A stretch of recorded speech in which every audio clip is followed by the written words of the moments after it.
qual que é a diferença da depressão, que é o que a gente já conhece de forma mais familiarizada, depressão unipolar talvez, com o transtorno bipolar que tem depressões ali no meio, né? Qual a diferença entre essas depressões, se é que a gente pode dizer assim?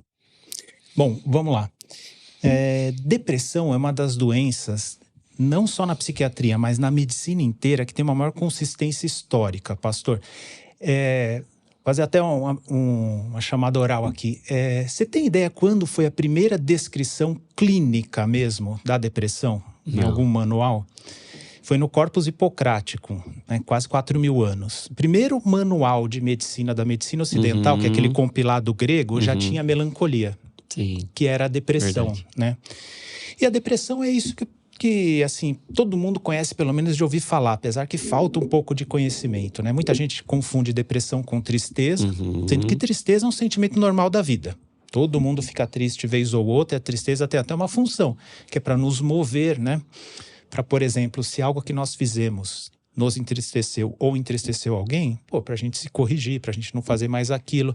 Se uma determinada circunstância trouxe tristeza, a gente vai se mover para evitar aquela circunstância. Então, os sentimentos que nos desagradam, eles têm uma função também. É o caso da tristeza. Então, tristeza não é doença. Começa por aí. Todo mundo pode, eventualmente, ficar triste vez ou outra, né? Até deve, né? Exato. Exato, sabe? Existem alguns sentimentos ou emoções mais complexas, como o arrependimento, que é muito importante na vida de um cristão. O arrependimento tem um quê de tristeza, associado a uma vontade de mudança, né? Então, a tristeza faz parte, inclusive nesse sentido, até da vida de um cristão, do dia a dia de um cristão.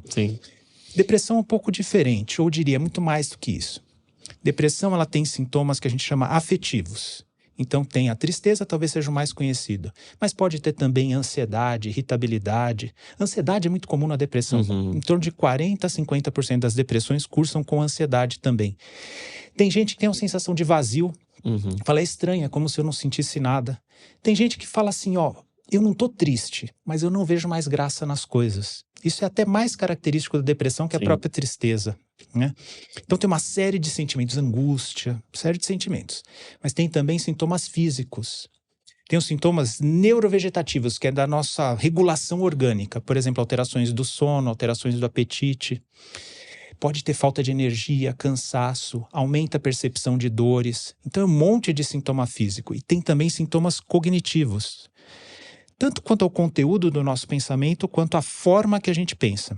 Então, a nossa concentração e a atenção ficam diminuídas. Com isso, a memória recente fica diminuída. Não a tardia, mas a recente fica diminuída. Velocidade do raciocínio diminui. Aí, com isso tudo, você imagina alguém que tem um trabalho que precisa de concentração, vai ter uma queda no rendimento. Queda no rendimento acadêmico, por exemplo. E quanto ao conteúdo do pensamento? É um conteúdo mais pessimista, nihilista, uma visão acinzentada da vida. Então, olha só o tanto de sintomas que tem uma depressão. A gente começa pelos sentimentos, mas tem sintomas físicos muito pronunciados também, sintomas cognitivos muito pronunciados. Tudo isso é a depressão, uma doença muito complexa. O quanto você quiser, a gente entra nesse tema, que se for para falar uma semana seguida desse tema, eu falo que é minha área de expertise, né? E o transtorno bipolar? O transtorno bipolar, ele também é descrito há muito tempo. Mas lá no começo, lembra que eu falei que a depressão é descrita desde a primeira enciclopédia? A primeira enciclopédia de medicina, lá na Grécia Antiga, já tinha melancolia. E tinha também um outro quadro, eram 5 doenças psiquiátricas descritas, né? E tinha melancolia e tinha uma outra chamada mania. Eu falo as outras 3 daqui a pouco de curiosidade. Só que o que acreditavam? Que uma pessoa que tinha depressão no momento, num outro momento o humor dela alterava e acreditavam que aquilo lá era uma outra doença. Então, em outros momentos, a pessoa ficava mais cheia de energia, mais eufórica, entusiasmada, mais falante, se relacionando mais. E as pessoas que conheciam ela falaram, caramba, tá fora do comum. Era uma pessoa um tanto quanto mais reservada, agora está mais saliente, está mais falante, às vezes fica mais paquerador, mais sedutor, cheio de planos mirabolantes e antes não era assim. Com isso, muitas vezes acaba causando constrangimento, acaba causando prejuízo para si mesmo. Esse polo é chamado de mania. E aí lá antigamente, na Grécia Antiga, acreditavam que um era uma doença e outra era outra. Já na transição para a Antiguidade Romana, um médico chamado Areteu da Capadócia, que circulava na alta cúpula romana, um grande médico, ele começou a perceber que isso acontecia na mesma pessoa, esses dois quadros, em tempos diferentes ao longo da vida. E falava assim, pô, essa pessoa já teve melancolia 3 vezes, mas eu vejo que vez ou outra também aparece uma mania entre uma melancolia e outra. E foi ele que aventou pela primeira vez a doença maníaco-depressiva. O que é maníaco-depressiva? Então, a pessoa tem a mania. Esse nome mania é muito diferente do português coloquial. Mania, fala, uma pessoa que tem certos... tiques, são alguns costumes. Isso, uma pessoa muito rígida com algumas coisas, ela tem a mania, né? Não tem nada a ver com essa palavra no português coloquial. Mania é esse quadro que eu costumo chamar assim de aceleração psíquica. Um quadro de aceleração e, em outros momentos, quadros de depressão. E aí que surgiu a doença maníaco-depressiva. Tem gente que não tem ideia disso. Uma vez me falaram assim, a pessoa que tem mania de ficar depressivo. Não, não é isso. É a pessoa que alterna momentos de aceleração com momentos de depressão. Então, e hoje o nome é transtorno bipolar do humor, né? Então foi mudando ao longo da história o nome, mas o quadro é muito descrito. E agora vai uma curiosidade bíblica também. Uma das primeiras descrições, se não a primeira, acho que na literatura ocidental talvez seja a primeira descrição a que se atribui um quadro bipolar é de um personagem bíblico, não sei se você sabe. Não. É o rei Saul. O rei Saul. Então, as descrições que ele tinha quadros de melancolia. Aí, pastor, você me corrige, quadros de melancolia que Davi tocava harpa para poder acalmá-lo, né? Alternados com quadros de excitação intensa, de irritabilidade. Ele queria matar Davi, não era? Sim. Então, tem-se na literatura ocidental como a primeira descrição de um quadro possivelmente bipolar. Que interessante. Interessante. Então, esse é o essencial. Então, e muitas vezes esse quadro passa despercebido. Por quê? Porque a depressão as pessoas sofrem e acabam, na maioria das vezes, percebendo. Mas esses quadros de uma maior aceleração psíquica, muitas vezes passam despercebidos, se não tiver alguém atento olhando a pessoa. Para a pessoa, às vezes, passa como uma fase boa da vida, principalmente se ele não for muito intenso, né? Interessante isso. Interessante. E quais são as outras 3, como curiosidade? Curiosidade, né? É a mania, a melancolia, que foram esses 2 que eu falei, o quê? Aqui, né, a frenite, que é um quadro de delirium. Que são aquelas pessoas que às vezes têm uma doença orgânica, principalmente pessoas mais idosas. O pessoal que tá vendo a gente aqui deve ter tido um caso na família do vô, da avó de mais idade, que às vezes fica doente e às vezes começa a ter uns delírios, um comportamento mais inadequado. Meu pai, um tempo atrás, durante a crise sanitária que a gente passou, ele precisou ser hospitalizado por outro motivo, para AVC, né? E à noite ele tinha uns delírios que estavam perseguindo ele e tal. Esse é o quadro frenite. Era descrito também desde a Grécia Antiga. Doença sagrada, você sabe qual é? Não. Então, essa doença sagrada é um nome que veio do Egito e da Grécia também, chamava doença sagrada, que é a epilepsia. E agora eu preciso lembrar o outro, agora você me pegou, eram 5, né? Paranoia. A paranoia, que é um quadro delirante, mais persecutório. Exatamente, que hoje estaria relacionado à esquizofrenia. Então, 5 doenças psiquiátricas estavam lá, né? A depressão, a mania, que aí já se percebessem que poderia ser o transtorno bipolar, a frenite, que é o delirium, a paranoia e a doença sagrada, que é a epilepsia, que até os anos 70 é a psiquiatria que cuidava também da epilepsia. Sim. Então você disse que na depressão é diferente de uma tristeza, porque são esses 3 eixos fundamentais aí, tanto o afetivo, dos sentimentos, e aí não só a tristeza, mas perda de prazer também, principalmente, irritabilidade, ansiedade, principalmente.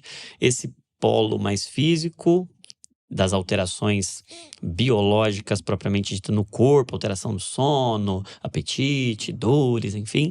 E cognitivo, esse componente do pensamento e as alterações tanto de conteúdo de pensamento um pensamento ficar mais pessimista, mais negativo, como também cognitivo no ponto de vista executivo, né? De performance, de rendimento, de a capacidade de produzir. Começa a ficar uma capacidade cognitiva também mais lentificada. E no outro lado, no caso do transtorno bipolar, tem esse outro polo, então são 2 polos, por isso bipolar, é isso? Exatamente.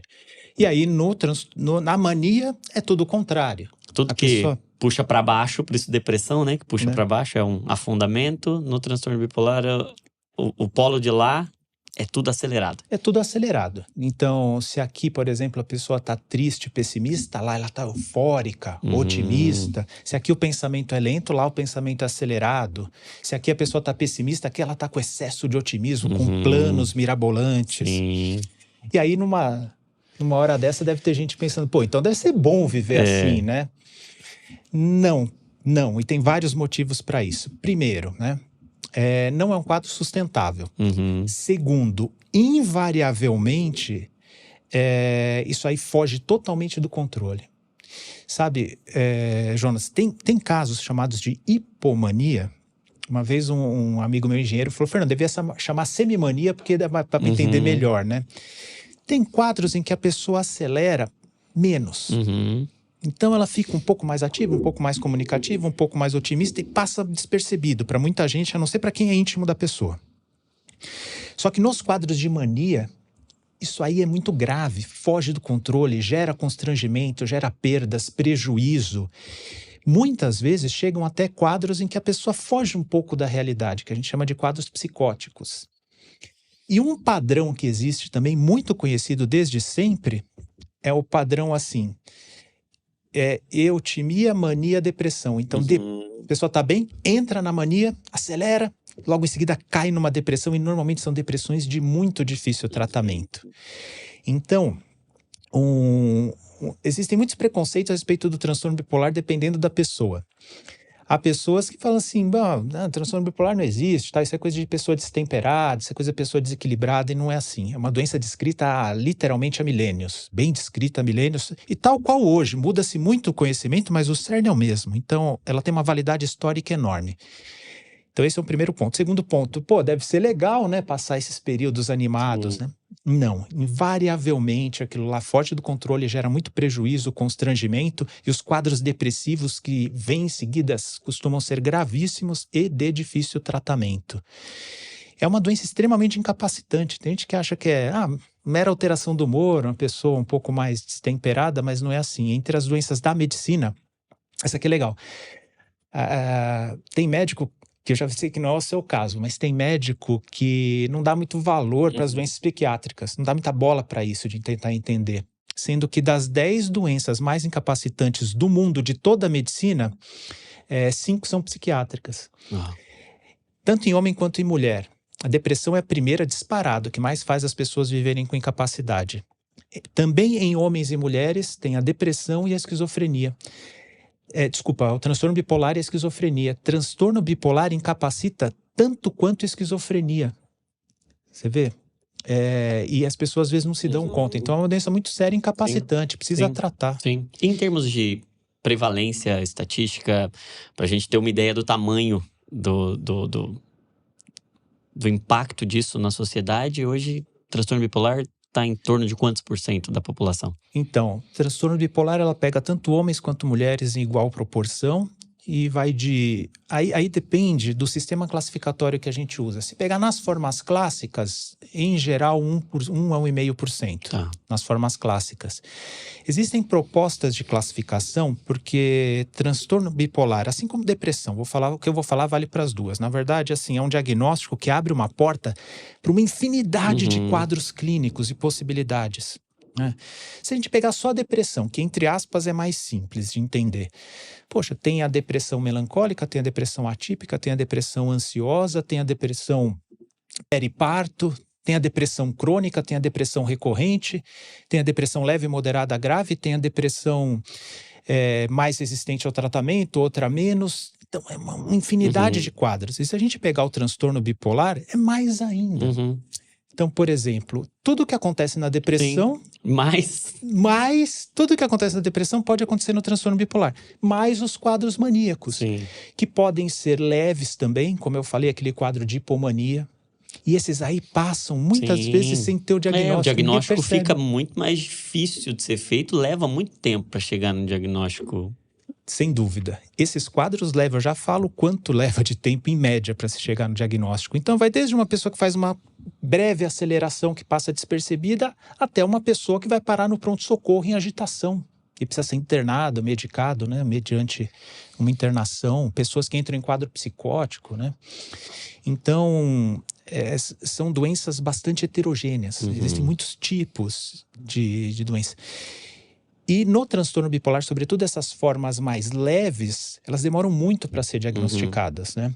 Demoram muito para ser diagnosticadas. Em média, 10 anos, tem uma ideia. E nessas formas mais leves, que a gente chama subsindrômicas, é assim, tem a síndrome, né, que é aquele quadro cheio, subsindrômico, que é mais escondido, com sintomas mais leves, pode chegar até 8% da população. Então, de 1 a 8% da população. Pode ter sintomas bipolares dependendo da classificação que a gente adota, né? Sim. Então, é bastante gente. Muita gente. Então, por exemplo, vamos trazer para um contexto nosso aqui do público cristão, uma igreja com 100 pessoas, a probabilidade de que lá dentro alguém tenha e validar é muito grande de que todo irmão aqui em Cristo, em algum momento, vai se deparar com um quadro na igreja. Exato. E isso que eu acho legal, e muito do que eu faço na internet é exatamente nesse sentido que você falou. Olha, pode não ser você, às vezes pode não ser nem alguém da família,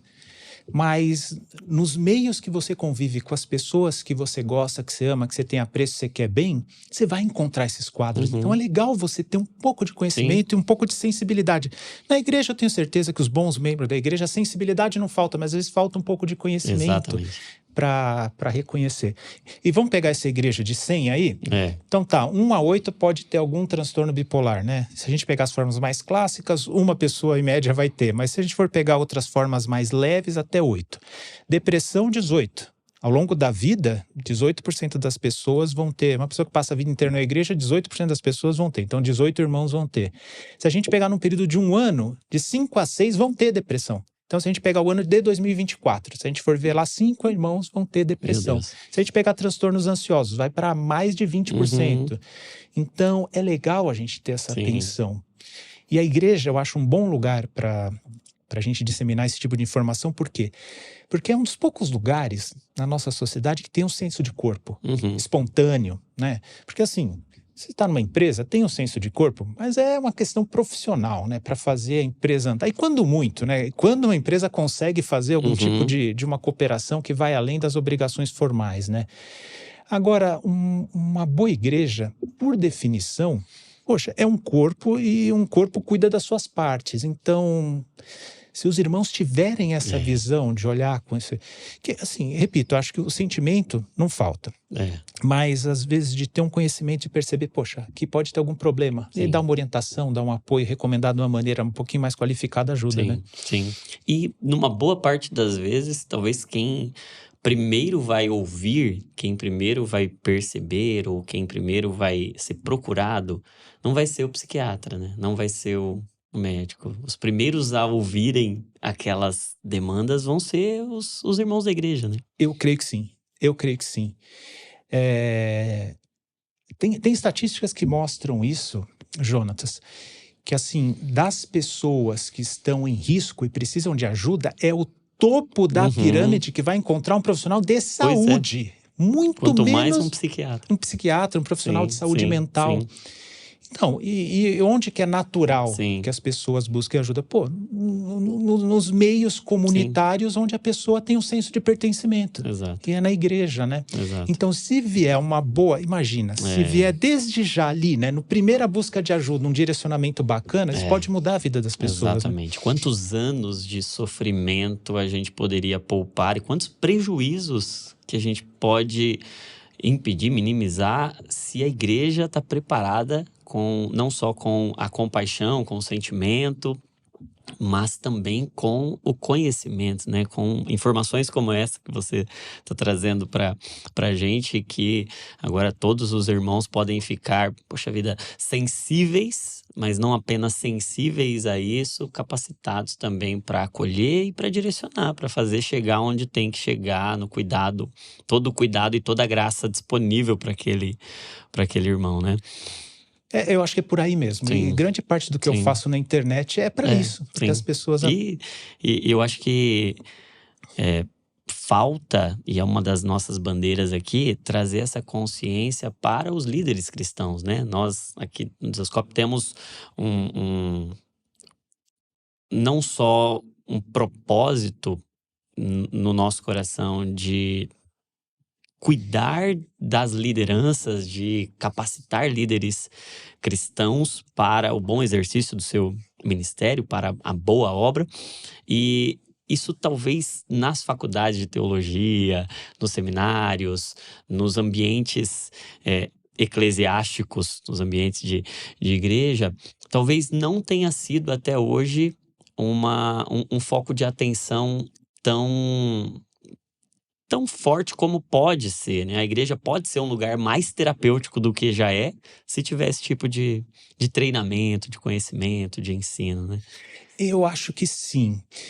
Eu tenho visto com muita satisfação, Jonatas, alguns líderes buscando, mas você percebe que é a iniciativa da pessoa, né? O pastor Iago Martins, por exemplo, que ele tem uma ação grande na internet, ele foi fazer uma pós-graduação em saúde mental. Saúde mental, sim. Ele foi fazer e ele fala muito adequadamente sobre isso. A igreja do Zé Bruno, do Resgate, sim, né? Tem um trabalho bacana, eles têm até psicólogos que atendem a comunidade. Se eu não me engano, um dos pastores lá foi também estudar nesse sentido, então eu vejo isso com muita satisfação. Sim. Mas ainda a gente vê também, eu não vou citar nomes, né? Mas aí a gente vê também o lado contrário também, que não é legal. Então, eu louvo muito a iniciativa que vocês que você especificamente tem aqui no Jesuscope de divulgar isso. Sim, eu acho que ainda tem... Sabe por quê? As pessoas, mesmo sintomas leves, quando não são tratados, a pessoa consegue tocar a vida dela muitas vezes, mas com prejuízo. Tem estudos que mostram direitinho.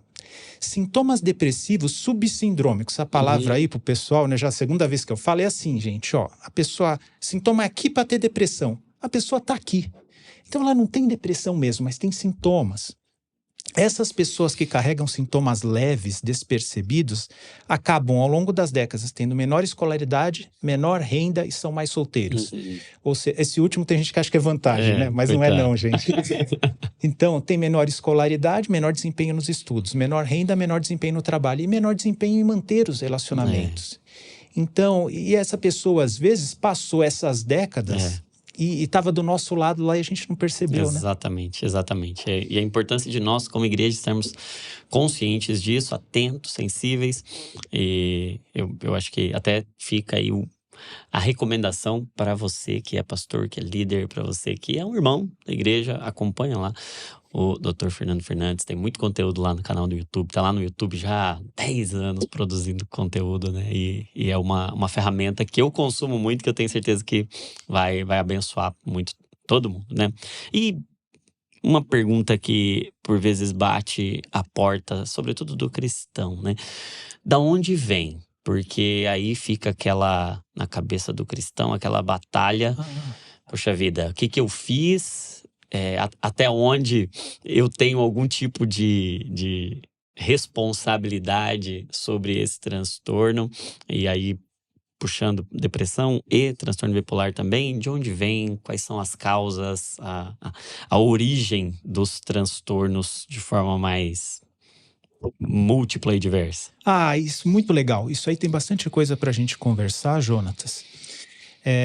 Sobre as causas e um outro assunto relacionado a isso é o que a gente pode fazer para tentar evitar. Vamos conversar, porque isso gera muita dúvida. Muita gente se sente culpado por isso.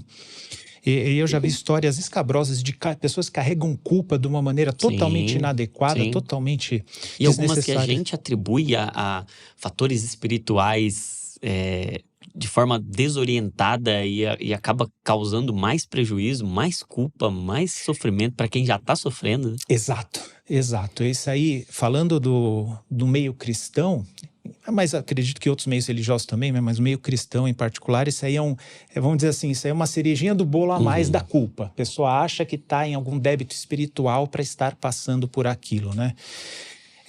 Sobre isso, eu costumo citar o Spurgeon, né? Que talvez ele tenha sido, se não teólogo, mas... Você me corrige, pastor, mas ele foi um dos grandes preletores. Sim, talvez o maior pregador da história, né? O príncipe dos pregadores. Não sei se da história, mas da época dele. Sim. Talvez no meados para o final do século XX eu compararia ao Billy Graham, sim, não sei, né? Sim. E sofria de depressão gravíssima. E vai dizer que um homem daquele estava sofrendo... estava em débito espiritual, coisa parecida, né? Sim. Então não é por aí, gente, não é. Vamos lá falar das causas da depressão, né? Toda doença psiquiátrica, ela tem uma herdabilidade genética. Algumas mais, outras menos. Entre as doenças mais genéticas da psiquiatria estão 3, que é o toque, a esquizofrenia e o transtorno bipolar. E a depressão? A depressão, ela também tem uma herdabilidade muito grande, não tanto quanto essas outras, né? Então, se a gente pegar aqueles estudos com gêmeos idênticos, então pessoas que têm exatamente a mesma genética. No caso do transtorno bipolar, que a gente chama de concordância diagnóstica, vai ficar em torno de 60% a 70%. Então, a genética é muito importante? Mas ela é sempre determinante? Não. Então, parece que tem experiências de vida que a pessoa passa que vai favorecer ou não o aparecimento, a eclosão da doença num determinado momento. A concordância diagnóstica nem com esquizofrenia é 100%. Então, tem alguma coisa no desenvolvimento, no modo que a pessoa vive, as coisas que a pessoa tem contato ao longo da vida que pode favorecer o aparecimento. Ativar ou desativar aquela carga genética que está ali já. Exatamente. E o que se tem de mais sólido na literatura sobre isso? É a primeira infância. Os cuidados na primeira infância são fundamentais, principalmente com relação a maus tratos ou negligência. Maus tratos, né, que é um mal ativo que se faz sobre a criança, ou a negligência, que é aquilo que falta para a criança. E ao contrário do que se pensa, não é conforto, não é nada disso, porque acho que a última coisa que uma criança se preocupa... Quando chega na adolescência é outro papo, né? Mas a última coisa que uma criança se preocupa... Na primeira infância ela não está preocupada. Não está preocupada com conforto, né?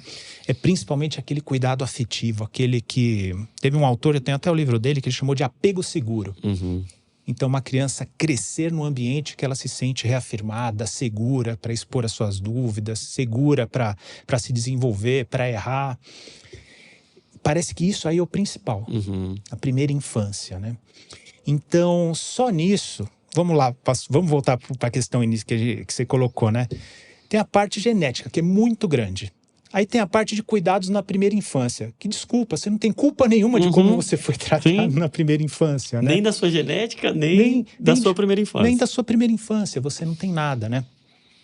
E eu vou falar daqui a pouco de algumas coisas que você pode fazer para tentar minimizar os seus riscos, né? Mas entre as causas da depressão, então a gente tem essas causas genéticas, biológicas, e a gente tem o quê? Principalmente o desenvolvimento, principalmente na primeira infância. Tem outras coisas que também pode. E aí eu estou falando de doença psiquiátrica de maneira geral. E aí entra assim, o que eu posso fazer para evitar então? Já que tem algumas coisas que eu não posso mexer. E se você não pode mexer, e se não estava no seu controle, pelo amor de Deus, você não precisa se remoer com culpa nenhuma por isso, né? Mas o que você pode fazer? Bom, aí é tocar uma vida saudável, pastor. Aí não tem nenhuma recomendação específica. Eu vou fazer isso para não ter depressão. Eu vou fazer isso para não ter oscilação do humor do transtorno bipolar.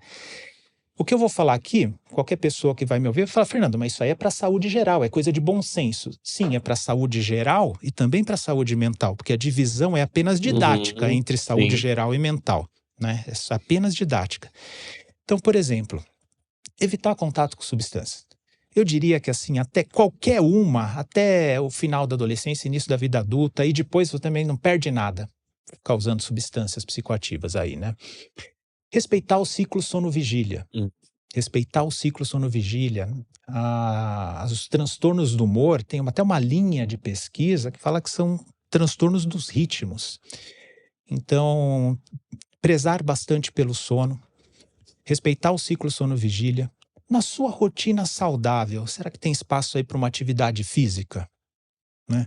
Os primeiros estudos mostraram 25 minutos, 3 vezes por semana, já faz uma diferença bastante. Estudos posteriores falaram, se você conseguir estender isso para 5 vezes por semana, melhor. Se puder aumentar um pouquinho o tempo, melhor.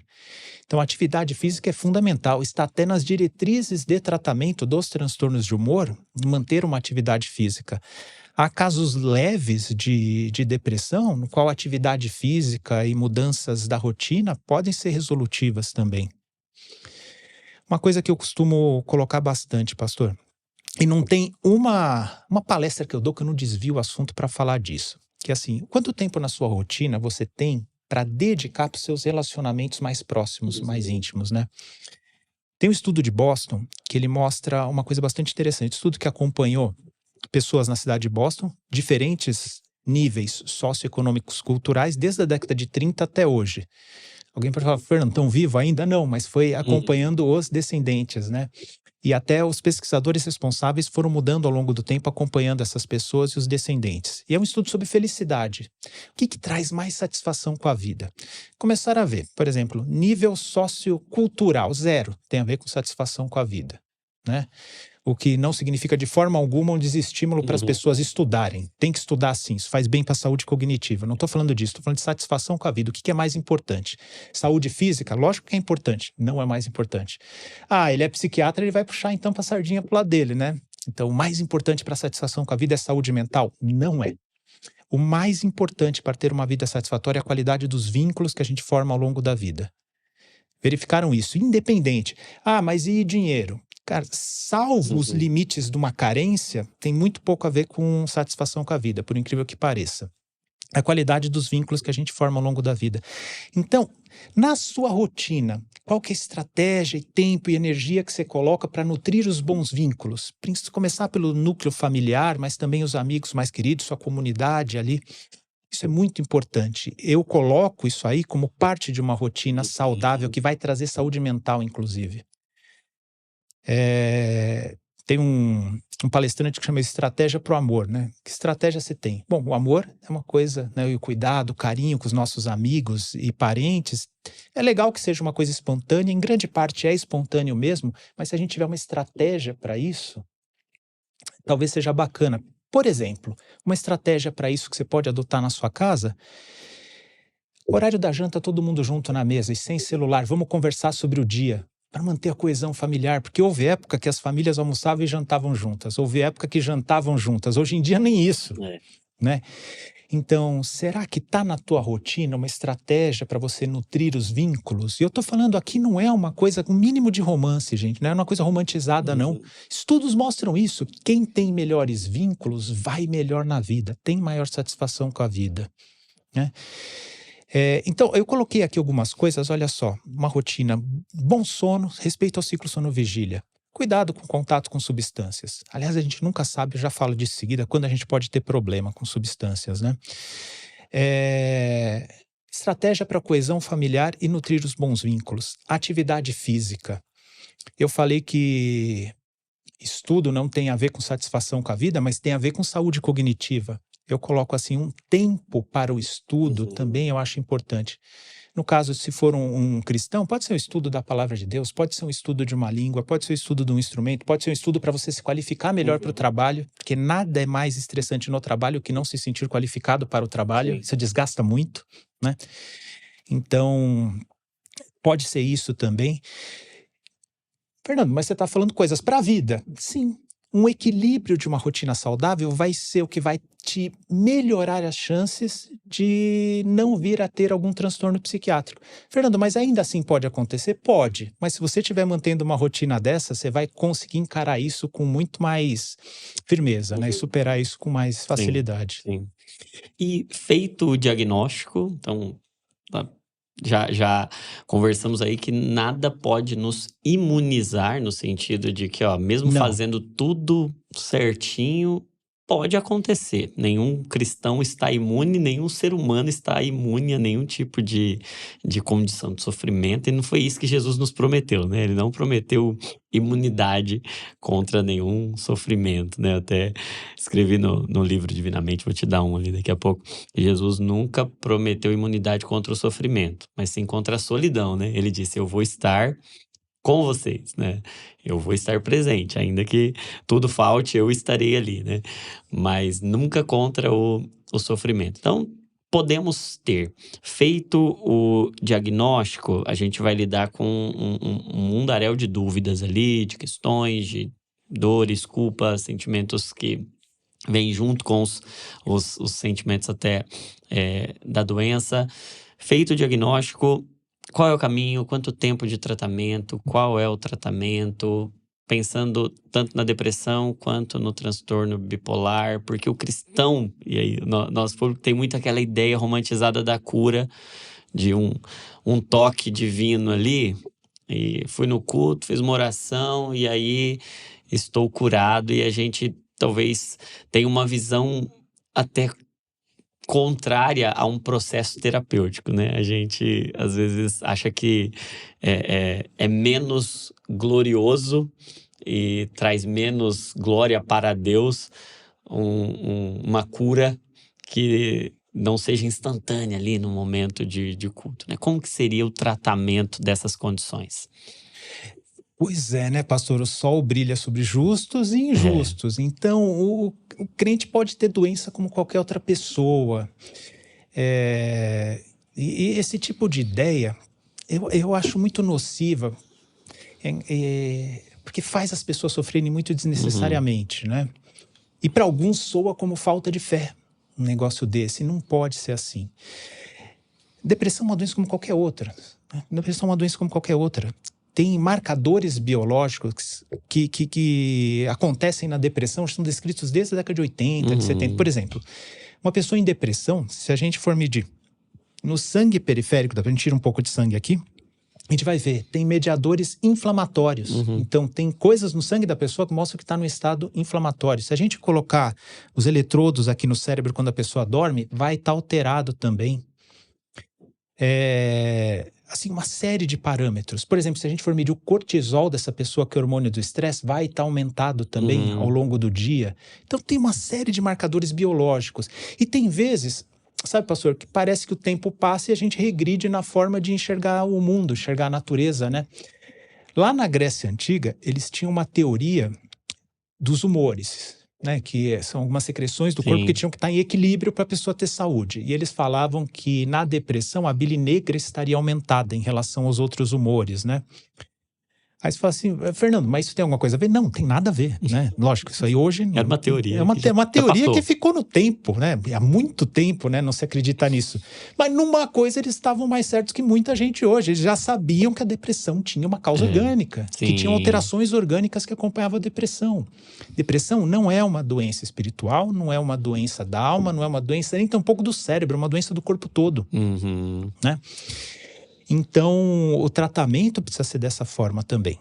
Então, vários são os tratamentos. Uma vez feito o diagnóstico, vamos lá, uma vez feito o diagnóstico, eu vou separar em duas explicações. Uma para depressão e ansiedade, que é mais ou menos parecida, o tratamento. E até, perdão por incluir mais uma pergunta, mas eu acho que tem bastante coisa para falar dentro do diagnóstico também ainda, né? Porque você até mencionou alguns marcadores biológicos, alguns exames, mas para bater o martelo ali, fechar o diagnóstico, não existe um exame propriamente dito que seja utilizado hoje, que possa ser utilizado como a gente tem... fez o exame lá de glicemia, deu mais que 126, é diabetes. Para depressão, o diagnóstico é um pouco diferente disso, né? Então, fala um pouco sobre... como confirma um diagnóstico, porque fica aquela dúvida, tem algum exame que mostra que é? E depois fala um pouco do tratamento. Boa, interessante, porque eu falei de algumas alterações que acontecem na depressão, mas essas alterações, elas ainda, pelo menos, elas não conseguem fazer o diagnóstico. porque elas são inespecíficas. Então, essas alterações que eu falei para a depressão podem acontecer na ansiedade, pode acontecer também no transtorno bipolar, até mesmo na esquizofrenia. Por exemplo, tem uma substância que chama BDNF. Essa substância, ela é muito útil para a saúde do neurônio. Os nossos neurônios, eles ficam vigorosos, cheios de ligações, né? Quando tem esse BDNF. E uma série de doenças psiquiátricas, ele está diminuído. Então, esses marcadores, essas alterações orgânicas que a gente vê na depressão, elas não são específicas da depressão, por isso que elas não servem para se fazer o diagnóstico. Eu fiz questão de citá-las para mostrar assim, cara, é uma doença do corpo e é uma doença multissistêmica, pega o corpo todo. Mas o diagnóstico... E não é uma coisa lá mística da tua alma, mente. da sua mente, não. Não é. Aquilo ali existe no corpo, tem evidência física de que está acontecendo um processo inflamatório. Exato.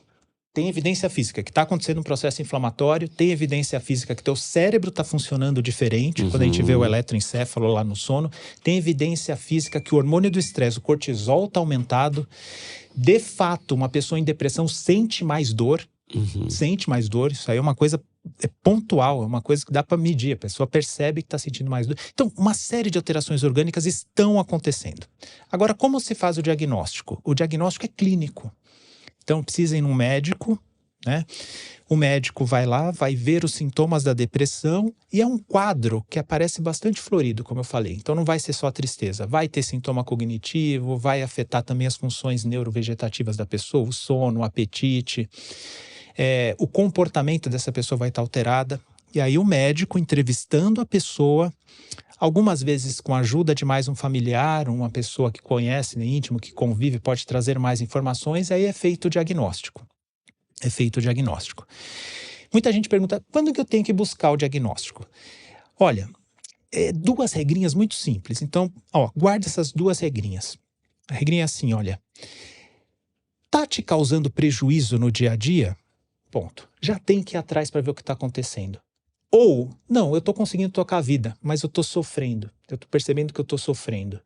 Então, se está causando prejuízo ou sofrimento exagerado, vai buscar ajuda. E como reconhecer no outro? O outro é assim, você não precisa ser psicopatologista. Você pode voltar essa live depois, né? Voltar esse podcast depois que eu expliquei os sintomas da depressão, mas você não precisa saber todos de cor. Percebe que a pessoa mudou o comportamento.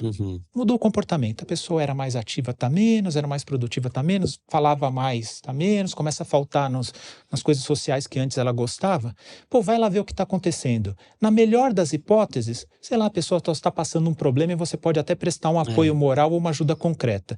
Na pior das hipóteses, você pode perceber mesmo que tem algo errado e recomendar que a pessoa busque o tratamento. Então, o diagnóstico é clínico. Aí você reconheceu essa pessoa, você estimulou ela a buscar uma ajuda, ela foi no médico, o médico fez o diagnóstico. Aí a gente tem duas modalidades principais de tratamento. E uma terceira que é por conta do paciente. O médico orienta, mas é por conta dele, que é adequar a rotina. Sono saudável, evitar o uso de substâncias, atividade física principalmente, né? Tentar se reinserir socialmente se estiver isolado e assim por diante. Aí tem a psicoterapia e o tratamento medicamentoso. Assim, quando escolher um e outro? Nas depressões leves de curta duração, muitas vezes mudando a rotina e a terapia pode resolver. Mas esse é um total, pastor, de 0% das pessoas que chegam no consultório. Porque todas as pessoas que chegam no consultório, infelizmente, muitas vezes já estão no limite do insuportável. Então a depressão já se tornou moderada a grave. E na depressão moderada a grave, o tratamento medicamentoso ele é imperativo. Por quê? Porque ele vai trazer uma melhora mais rápida e vai minimizar os riscos e as perdas do paciente. E não só isso, vai também diminuir o risco da doença cronificar, porque muitas depressões cronificam, e vai diminuir o risco da depressão voltar no futuro. Então, é só benefício no tratamento medicamentoso. A base do tratamento na depressão e na ansiedade são os antidepressivos. E aqui, vamos esclarecer algumas coisas. Muita gente tem preconceito com relação à medicação psiquiátrica, né? Eu costumo dizer assim, né? Se cerveja viesse com bula, ia dar a volta no quarteirão, mas todo mundo toma, né? Mas se é o antidepressivo, as pessoas ficam receosas. Primeiro, nenhum antidepressivo causa dependência. Então, a base do tratamento da depressão são os antidepressivos, nenhum antidepressivo causa dependência. É a primeira objeção ali de alguém quando vai iniciar um tratamento, né? Vou ficar viciado nisso. Exatamente. E eu acho até até ok, né, essa dúvida, eu também teria. Mas nenhum antidepressivo causa dependência. Muita gente confunde as coisas porque fala assim, conheci uma pessoa que começou a tomar antidepressivo e teve que tomar por muito tempo. Não, porque às vezes a doença é crônica mesmo. Mesma coisa que dizer para um diabético que está tomando insulina. Tô viciado em insulina. Né? Tô viciado em insulina. Às vezes a doença é crônica mesmo, né? Então são alguns enganos que fazem a pessoa achar que o antidepressivo causa dependência. Não causa. Antidepressivo é medicação. É uma classe de medicação na medicina que está desde os anos 50. Então, é uma classe muito testada, se conhece muito bem. E ao longo dessas décadas, eles foram ficando cada vez mais específicos. Então, um monte de efeito colateral que tinha no passado já nem existe mais. Lógico, todo remédio tem os seus efeitos colaterais, mas, em geral, os antidepressivos modernos, eles são muito bem tolerados. Então, não causa dependência, os efeitos colaterais são normalmente bem tolerados, né? Ou não tem, às vezes. E o tempo de tratamento, aí varia. É no mínimo 6 a 9 meses. A pessoa teve um episódio na vida, no mínimo 6 a 9 meses. Esse tempo ele pode variar de acordo com a história da pessoa. Se a pessoa já teve muitos episódios no passado, às vezes a gente aumenta o tratamento. Se a depressão é uma depressão muito grave. Se uma pessoa que já tem um histórico, quando para o remédio, os sintomas voltam, a gente mantém por mais tempo. Então, o tempo pode variar, mas, em geral, 6 a 9 meses é o tempo de tratamento. Se a pessoa, ao longo desses 6 a 9 meses, muda a rotina dela legal, aprende a manejar o estresse dela, muitas vezes a pessoa tem alta e não tem mais depressão ao longo da vida. Metade dos pacientes acontece isso.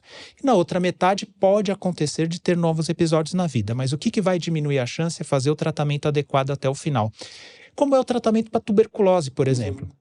Né? A pessoa, depois de algum tempo, ela já se sente bem, mas tem que permanecer. Fazer uma manutenção para diminuir a chance dela ter novos episódios. Exatamente. Muito bom. E qual que é a ação do antidepressivo? O que ele faz no cérebro que melhora tudo isso?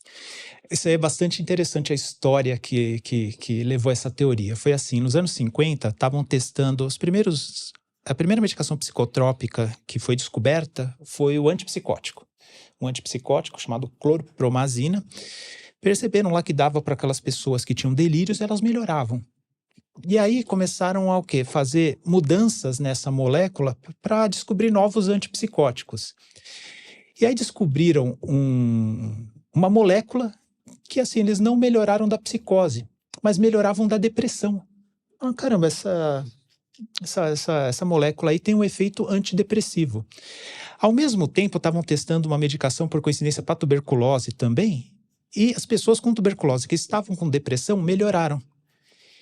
Aí que falaram, aqui tem uma caixa preta que a gente tem que descobrir o que esses remédios fazem, porque a gente vai descobrir aí o que está acontecendo na depressão, né? Como que eles estão tratando a depressão. E aí descobriram que essas medicações, na comunicação entre os neurônios, aumentavam a disponibilidade de alguns neurotransmissores. Um desses remédios aumentava a disponibilidade de serotonina e noradrenalina e o outro aumentava, além desses dois, também a dopamina. Aí descobriram que, aumentando a disponibilidade desses neurotransmissores, melhoravam os sintomas da depressão. Aí que surgiu a chamada hipótese monaminérgica. O que é isso? Monamina são esses neurotransmissores. Aí surgiu a hipótese que a causa da depressão seria a falta desses neurotransmissores. Essa hipótese ela teve muito em voga até os anos 80, e depois se descobriu que, apesar da maioria dos remédios para depressão atuarem nesses neurotransmissores, havia outros mecanismos também envolvidos na causa da depressão. De modo que, hoje em dia, a gente acredita que a depressão ela é multicausal. Ela é multicausal. Então, dizer que a causa da depressão é a falta de serotonina, isso já foi uma ideia muito aventada até os anos 80. Hoje a gente diz assim, não, que o metabolismo desses neurotransmissores, serotonina, noradrenalina e dopamina, principalmente, tem outros, ele faz parte das causas e das alterações da depressão. E é isso que a maioria dos antidepressivos fazem. Mas tem antidepressivo que não atua nesses neurotransmissores e ainda assim melhora a depressão. Tem antidepressivos, por exemplo, que atuam principalmente na melatonina. há medicações que não atuam nesses neurotransmissores e que agem também na depressão como lítio. Então, resumindo, é muito mais complexo do que a gente imagina, né? Sim, mas as sim. medicações são eficazes, isso que importa para você. O que você precisa saber é que o seu cérebro está precisando Exato. disso e que as medicações ajudam, não causam Dependência. dependência. Você pode usar isso, não vai nem tirar você de quem você é, nem… Pastor, muito importante isso. Outro preconceito, muda a personalidade. Não. Esse é um outro conceito errado, né? O que o antidepressivo faz, e às vezes era até bom que mudasse a personalidade de algumas pessoas, mas não faz isso. Nenhum remédio tem poder de fazer isso. Nenhum remédio tem poder. A gente consegue mudar a personalidade com muita determinação pessoal, muito propósito, muita fé, mas aí é outro campo da vida, né? O antidepressivo não, ele tira os sintomas. Você vai voltar com um tratamento de sucesso que a gente consegue na maioria dos casos, né? Usando todas as estratégias, a gente consegue sucesso na maioria dos casos. Você vai voltar a ter a mesma funcionalidade e os mesmos defeitos que você tinha antes do tratamento. É isso. E para o transtorno bipolar, tem algumas diferenças. Quais seriam as principais? Tudo isso que eu falei, acho que de maneira geral, o que eu falei até aqui vale para depressão e para os transtornos ansiosos de maneira geral. No transtorno bipolar é um pouco diferente. Aliás, um pouco não, é bem diferente. Sabe, tem paciente meu que às vezes fala assim, doutor, mas o paciente com transtorno bipolar, fala, doutor, eu sofro muito mais com a depressão, por que você se preocupa tanto em me perguntar dessa mania? Aquilo lá foi uma época lá que eu fazia compra doidado, que eu saía, era desvairada, né, que eu fiquei muito empolgada, depois até me arrependi, mas eu não me preocupo com isso, eu me preocupo com a depressão. E eu até entendo o modo de pensar dele, porque aquilo lá já passou, né? E eu estou sofrendo com depressão e você fica tanto encanado com aquilo. Aí eu preciso explicar assim, olha, que o tratamento do transtorno bipolar, mesmo quando o paciente está em depressão, ele é diferente do tratamento de uma depressão que não é bipolar, né? Então a gente chama a depressão unipolar, é aquela que não é bipolar, né? É diferente, muda o tratamento. Porque o tratamento no transtorno bipolar, ao contrário da depressão, a chance de voltar a ter novos episódios, ela é muito alta logo que a gente faz o diagnóstico. Então é assim, vamos lá, eu gosto da informação completa, posso? Pode, por favor. Na depressão existe um risco da doença ser recorrente ao longo da vida. No transtorno bipolar é quase uma certeza que a doença vai recorrer ao longo da vida. Então a gente precisa de uma medicação de base, de manutenção, para evitar as recorrências dos episódios, sejam de depressão ou sejam de aceleração, de mania. Então a base do tratamento são estabilizadores do humor, que são medicações que têm potencial para evitar essas oscilações. Então muda o tratamento, apesar dos quadros serem parecidos às vezes, né? Um quadro de depressão no transtorno bipolar parece que uma depressão, uma pessoa que só tem depressão. Mas o tratamento é completamente diferente. A base do tratamento são os estabilizadores do humor. E aí, no caso do transtorno bipolar, é uma das poucas doenças na psiquiatria que o tratamento é para o resto da vida, porque a chance de vir outro episódio é muito grande. É quase uma certeza. Então, no transtorno bipolar, tratamento a gente chama assim, pro resto da vida, fazendo a manutenção. E a notícia boa é o seguinte, uma vez que a gente consegue estabilizar o paciente, a gente faz esse tratamento de manutenção, é vida normal. É vida normal. Tem gente que passa tanto tempo oscilando, ou tanto tempo com algum membro da família oscilando, que fala, doutor, e agora? Como é que vai ser? Eu falo, é vida normal. Vai casar, vai ter filho, vai trabalhar. Então, a possibilidade de uma normalidade para algumas pessoas está tão distante que nem vislumbra mais isso, né? E é possível, sim, com o tratamento adequado é possível. Sim. Então, o tratamento do transtorno bipolar, ele vai ter muitas particularidades. Uma delas é que é um tratamento, sim, para a vida com esse estabilizador. Vai diminuir a chance de haverem essas oscilações emocionais lá entre a depressão e essa aceleração, como você disse, né? E esse talvez seja um ponto para os cristãos de bastante resistência ao tratamento, né? Puxa vida, um remédio que eu vou ter que tomar pro resto da vida, né? E isso limita muito. Eu já atendi alguns pacientes, irmãos em Cristo, que tinham essa inquietação no coração dizer, como assim, né? Eu vou ter que tomar um remédio para o resto da vida. Talvez por fazer ainda essa fragmentação, separando, porque quando é para uma condição crônica, que já é fisicamente conhecida ali, talvez como a hipertensão, como o diabetes, a gente Diabetes. aceita mais facilmente essa ideia, né? Para uma condição de saúde mental ou de saúde do corpo, né? De saúde sistêmica, como o transtorno bipolar, tenha essa resistência ainda, né? E talvez a gente precise pregar dentro dos nossos púlpitos, né? Falando mais do contexto de igreja, de que isso não é uma limitação à fé da pessoa, né? Ela ter que tomar um remédio para o resto da vida, né? Tomar o remédio por um tempo prolongado não é problema de fé de forma nenhuma, né? Então, eu acho até legal esse papo, até ouvir de você, porque eu coleciono alguns preconceitos que as pessoas têm com Sim. relação a isso. Um é de que, não, eu precisava falando transtorno É. bipolar. Gente, transtorno bipolar é uma doença recorrente por definição. Por definição. Então, a chance de voltar a ter os episódios é quase total. É quase total. Então, algumas fontes de engano. Fala assim, não, aquilo lá foi uma fase que eu passei. Sim. Sabe, tem paciente até muito respeitoso. Fala, doutor, não entendo, você estudou para isso, eu entendo o que você está falando, está no livro lá. Mas aquilo lá foi uma fase que eu passei, eu tenho certeza, já passei por aquele problema lá que me desencadeou e tal. Então, esse é um ponto que eles acham... Que é uma coisa que todo mundo acha, né? Não, passei mal porque eu passei uma circunstância e agora que aquilo lá está solucionado, eu não vou mais ter problema, né? Então, esse é um ponto. Outro ponto é que eles acham que é fraqueza. Não, isso é uma muleta e eu não preciso de muleta, eu vou caminhar com as próprias pernas, né? Sendo que, na verdade, é uma condição crônica que a pessoa tem. Esse é um ponto. Outro ponto é com relação à dependência do remédio. Fala assim, eu não quero ficar dependente de um remédio, sendo que você falou, para algumas condições...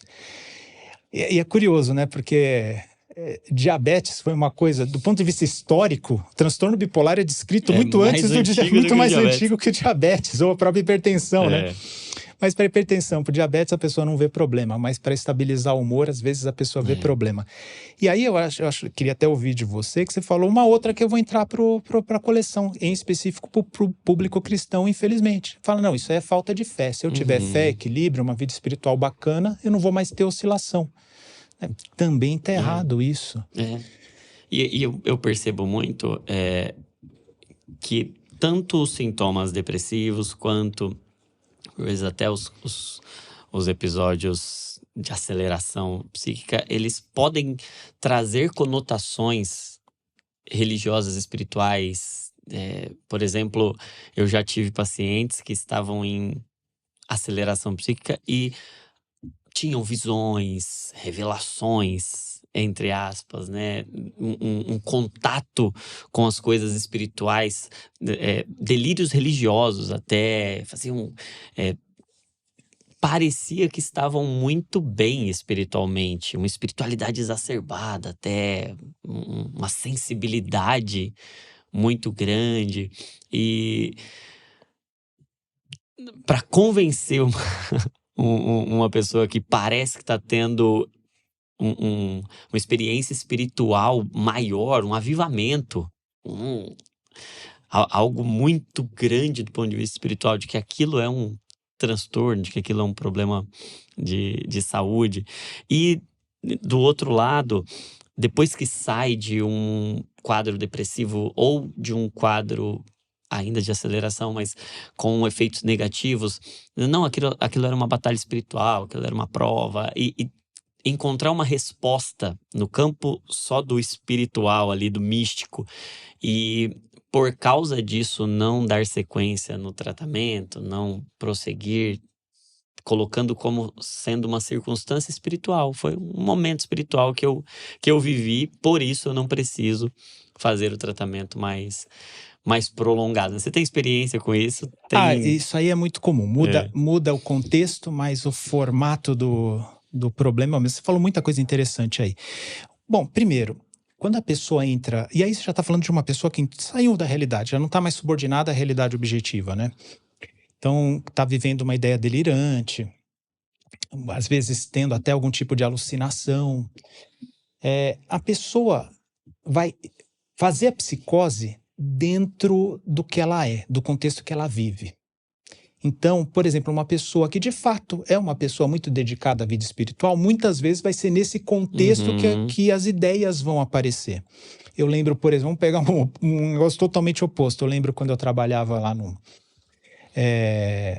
norte da Grande São Paulo, lá em Franco da Rocha, por exemplo, um garoto na comunidade dele, infelizmente, ele via como uma ascensão social entrar para a ilicitude. E aí, quando ele entrou em psicose, ele achou que ele era um bandido poderoso, por exemplo, né? Então, a pessoa vai ter a psicose de acordo com o que ela vive. Mas, uma coisa que você falou logo no começo aqui, que você tem repetido porque eu acho que é uma preocupação sua, muitas vezes no contexto da comunidade que a pessoa participa mais intensamente, é ali que vai se perceber. Por isso que a gente tem que estar sensível a isso. Então, muitas vezes é o pastor, é o irmão, é alguém ali da comunidade que vai perceber, olha, tudo bem, essa pessoa é uma pessoa bastante espiritualizada, tem uma fé fervorosa, mas está fugindo um pouco. Exato. Isso aí não... Está destoando. E destoa, porque mesmo a espiritualidade exercida naquela comunidade religiosa, ela tem um contexto que é compartilhado. Quando a pessoa entra numa ideia delirante, aquilo lá deixou de ser compartilhado. Esse compartilhamento é um contexto, não é eu que inventei aqui, é uma palavra que vem do Jasper, né? Na psicopatologia mais influente no século XX, que assim, deixou de ser compartilhado naquele meio religioso cultural que a pessoa participa. E percebe-se isso. Né? Então, essa pessoa, ela não pode ser convencida. Delírio, por definição, é uma certeza subjetiva que a pessoa tem, que é irrefutável pela lógica. Mesmo a lógica dentro de um contexto religioso, espiritual que a pessoa participa. Então, a pessoa não vai aceitar nesse momento. O que precisa? Muitas vezes, aí precisa sim chamar a família, precisa de uma intervenção médica, né? A despeito da pessoa se sentir bem. Outra coisa interessante que você falou. Nós somos treinados, o nosso psiquismo funciona de uma forma normal, eu estou falando, tá? De explicar as nossas emoções e os nossos sentimentos. Porque essa é a função da gente ter uma emoção e um sentimento. Eu estou com medo.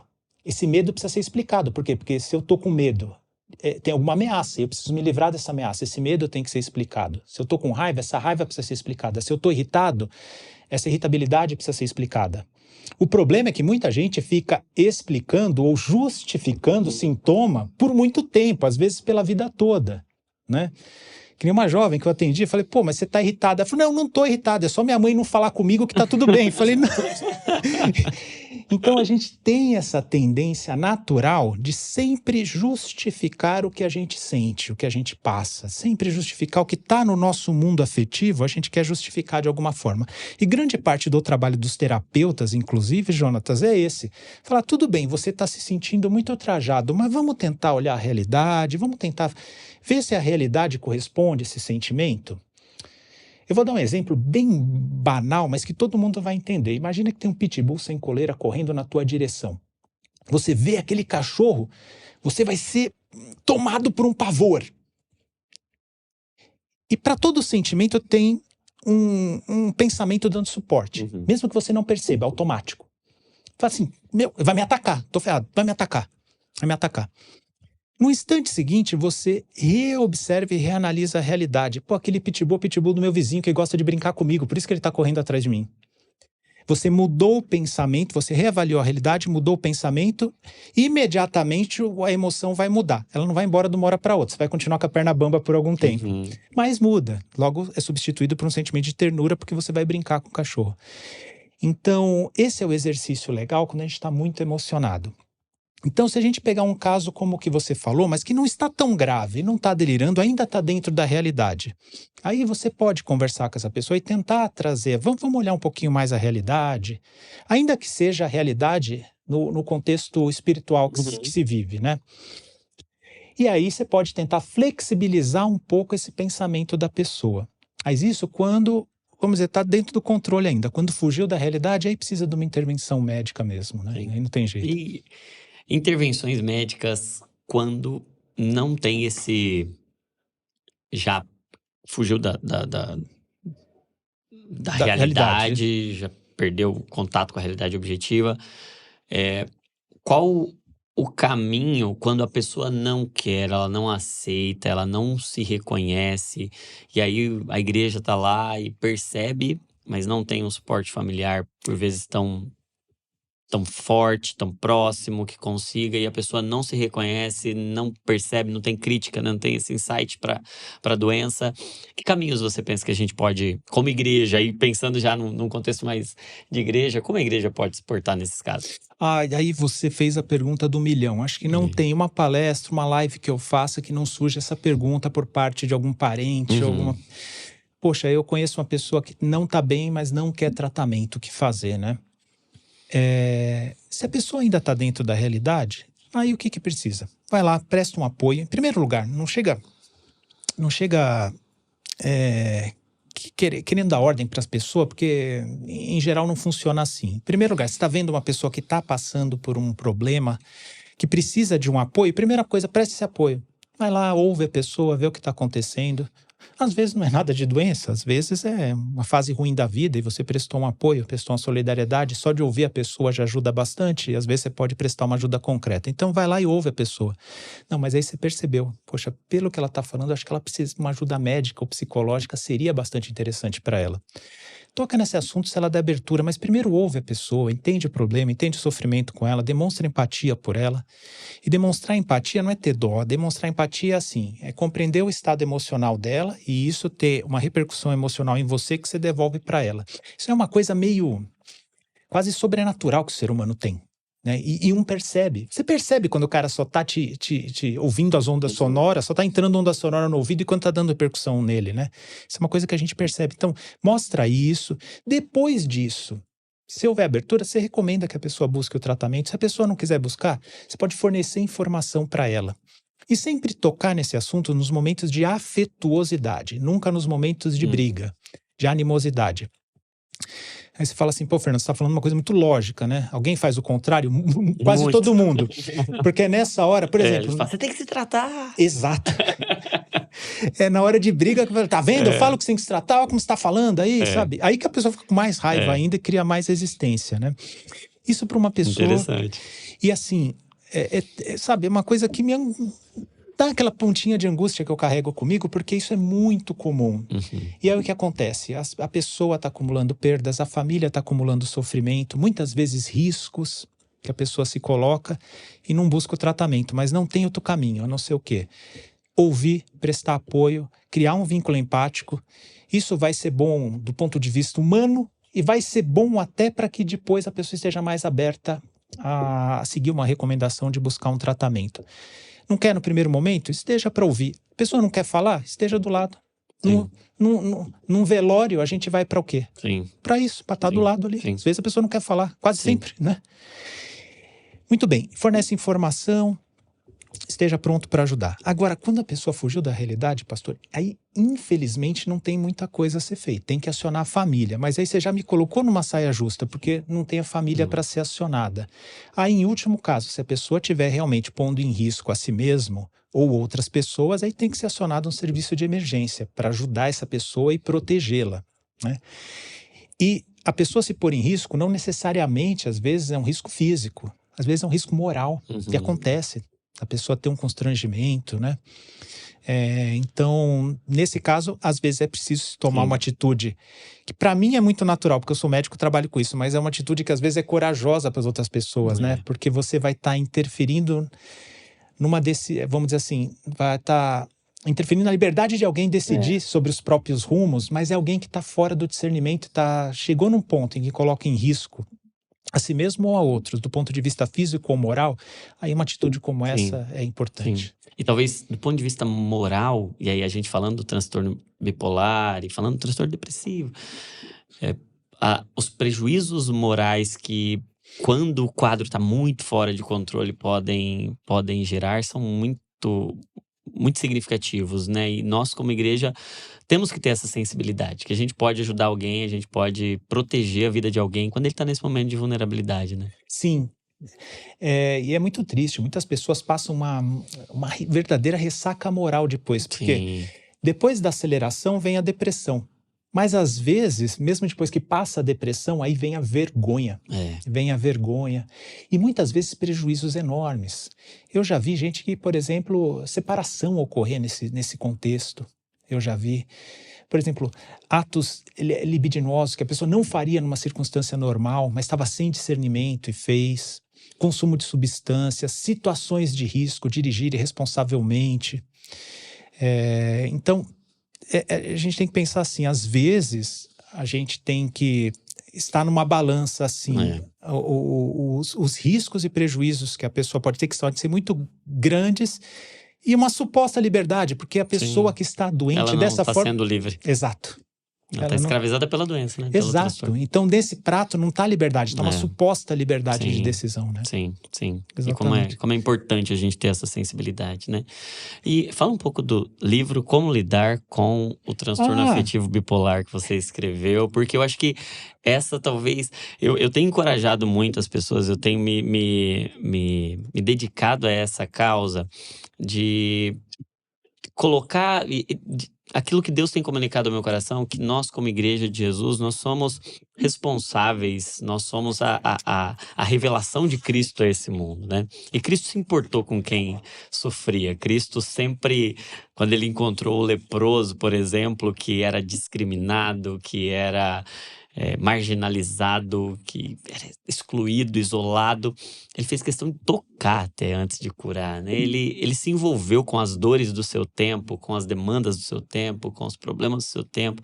E eu penso que a Igreja de Jesus precisa estar envolvida em contato com as demandas do seu tempo, se bem que os problemas, os transtornos da saúde mental não são exclusivamente desse tempo, muito pelo contrário, como você estava dizendo aí, são mais antigos até do que a própria diabetes que a gente hoje conhece tão bem, mas talvez nunca foi tão perceptível como nesse tempo, né? Nunca tiveram um impacto tão visível a nós e aos olhos da igreja como nesse tempo, e materiais como o seu, conteúdos tanto na sua produção de conteúdos lá no YouTube, enfim, as palestras, mas o livro também eu penso que são conteúdos muito necessários para nós como igreja nesse tempo. Fala um pouco sobre o livro. Eu vou falar sobre esse livro, mas sobre o que você falou, me lembrou uma coisa, né? Eu acho que na Bíblia, talvez você possa me dar... Eu vou até pedir para você me dar um exemplo de pessoas que são absolutamente transformadas em determinado momento e a gente não acredita, surpreende muitas pessoas, né? Essas transformações de água em vinho. E eu lembro, por exemplo, esse caso foi na minha residência médica. Muito interessante. Uma jovem senhora casada e teve um efeito colateral grave, raro, com antipsicótico, uma paciente que tinha psicose, tinha saído da realidade, delirava, paciente com diagnóstico de esquizofrenia, né? E ela teve que parar o remédio por algum tempo. E a psicose tomou conta dela de uma forma que ela parecia um animal numa jaula na enfermaria. Literalmente gritando o dia todo, se jogando na parede. Eu lembro um dia saindo com a minha amiga de residência, na época da residência, saindo da enfermaria, eu falei, mas quem é esse senhor ali? Ela falou, não, é o marido dela. Eu falei, ela é casada? Ela é casada, Fernanda, ela é adequada, você não acredita, com o tratamento ela fica adequada. Eu falei, não acredito. Nossa, eu não poderia acreditar que aquela pessoa poderia ter um relacionamento afetivo, né? E aí o que acontece? Ela foi encaminhada para fazer o ECT, que é a eletroconvulsoterapia, que é um tratamento para esses casos graves, muitas vezes, quando não pode usar o remédio imediatamente, esse é uma indicação. Dias depois eu estava na enfermaria, alguém cutucou minhas costas, e eu olhei, eu tomei um susto, era ela. Pensei, vai me agredir, alguma coisa do tipo. Ela falou, doutor, por que eu preciso ir para aquele outro hospital fazer esse tratamento? Eu não acreditei que ela estava falando de uma maneira inteligível, falando como uma pessoa normal, né? É incrível como um tratamento pode fazer tanta diferença na vida de alguém, de forma que até eu, preconceituosamente, nem vislumbrava que aquela pessoa poderia ser diferente do que ela é. Eu acho que isso acontece no mundo espiritual. Acho que você deve ver muito isso, muito mais do que eu. Mas quando a gente fala de tratamento, isso também acontece. Muitas pessoas, sabe aquela pessoa ranzinza, irritada, aquela pessoa meio odiosa, aquela pessoa que afasta todo mundo que está ao redor. Às vezes um tratamento muda a vida dessa pessoa, né? E se revela a pessoa que estava por trás, porque como eu falei, o tratamento não faz a pessoa ser melhor do que era, mas faz o sintoma ir embora, a pessoa pode exercer o que ela é de fato, né? Então, acontece na vida espiritual, acontece nos tratamentos também. E esse livro aqui foi um livro, eu e a minha amiga psicóloga Adriana Carneiro, a gente editou esse livro aqui, Como Lidar com o Transtorno Afetivo Bipolar. Por quê?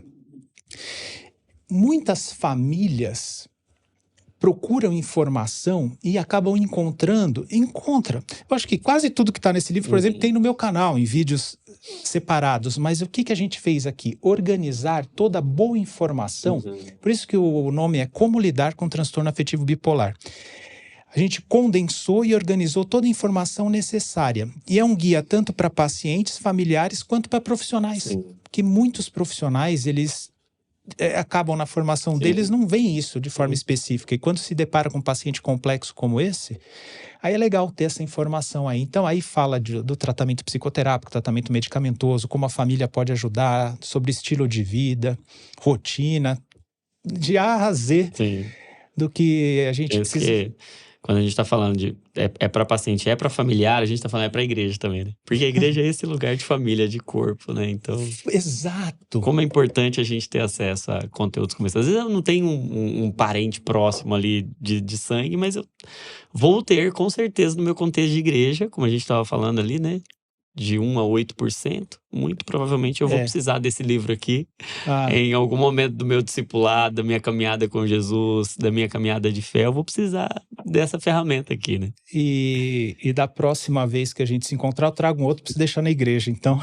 Que legal, que legal. Não, eu vou fazer questão de comprar, porque eu acho que é necessário demais conteúdos como esse, e não apenas... E eu queria te agradecer pelo livro, pela sua produção já no YouTube, educando pessoas, educando pacientes, famílias, trazendo conhecimento de altíssima credibilidade. Como eu dizia a você, é um dos profissionais que eu mais gosto de ouvir, que me transmitem não apenas credibilidade, confiança, competência, pelo rigor, pela seriedade com que fala dos transtornos, pela sensibilidade com que fala.